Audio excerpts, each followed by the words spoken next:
ಬಳಪ ಹಿಡಿದ ಭಗವಂತ ಇರುತ್ತಾನೆ ನಮ ಸುತ್ತ ಅವತಾರ ನಾನಾ ರೂಪವೋ ನಮ್ಮೆಲ್ಲ ಹಣೆ ಬರಹ ತಿದ್ದಿ ಬರೆಯಲು ಕತ್ತಲೆಯಿಂದ ಬಂತ ನಮ್ಮ ಕೈಯ ಹಿಡಿಯುತ್ತ ಕರೆದೊಯ್ದ ಬೆಳಕು ತೋರಲು ಭಯವಾಗಿ ಗದರೋದು ನಮ್ಮ ಬೆಳೆಸಲು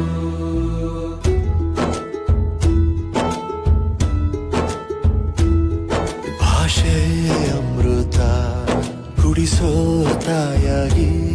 ಭಾಷೆ ಅಮೃತ ಕುಡಿಸೋ ತಾಯಾಗಿ